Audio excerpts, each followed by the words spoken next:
आज के टाइम पर दुनिया में बहुत कम ऐसे प्राणी हैं जो प्राचीन और विशालकाय माने जाते थे। और आज हम जिस प्राणी के बारे में बात करने वाले हैं वो करीब 500 साल पहले पानी के अंदर थी और उसका नाम है मेगलोडॉन।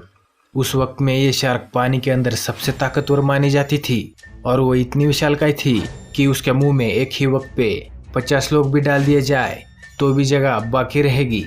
और मेगलोडॉन के जबड़े में 270 ऐसे नुकीले दांत थे जो मगरमच्छ को भी 2 सेकंड में चबा जाए। और उसके दांतों की ये विशेषता आपको हैरान कर देगी कि उसके दांत टूटने के बाद भी 2 दिन के अंदर वापस आ जाते थे। और किसी शिकार को चबाते वक्त ये अपने दांतों में जितना प्रेशर बनाती थी वो करीब 10 टन के बराबर था, जो एक कछुए के शेल को भी 5 सेकंड्स में तोड़ सकता था। और इनका वजन करीब 100 टन के आसपास होता था। और अपने विशालकाय शरीर की वजह से उसे खाना भी बहुत सारा लगता था। और वैज्ञानिकों की माने तो इसको हर दिन 1 टन खाना लगता था, जो ये शार्क समंदर के बड़े बड़े जानवरों को खाकर पूरा करती थी। और मेगलोडॉन के बच्चे भी उसकी तरह ही विशालकाय होते थे।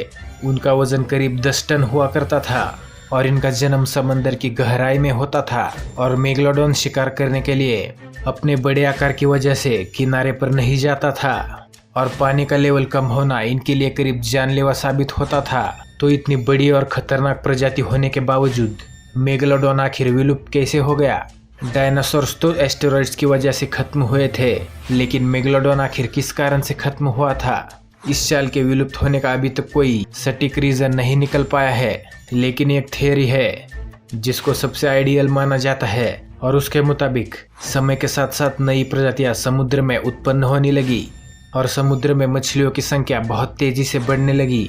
इसका आकार विशाल होने के कारण इसकी तादाद बहुत कम पाई जाती थी, क्योंकि उस वक्त समुद्र के पानी का तापमान बहुत ज्यादा हुआ करता था। लेकिन जिस जगह पर मेगलोडॉन पाई जाती थी वहां पर पानी बहुत ठंडा हुआ करता था और वहां पर जिंदा रहना काफी मुश्किल था। और इसलिए जैसे जैसे समंदर में ठंडाई बढ़ती गई मेगलोडॉन गर्म पानी की ओर भागती चली गई। लेकिन बाकी मछलियों को तो ठंडा पानी पसंद था और गर्म पानी में जब मेगलोडॉन को भूख लगती थी तो वो गर्म पानी में अपने बच्चों को ही खाने लगती थी। और इसी तरह से मेगलोडॉन की पूरी प्रजाति खत्म हो गई।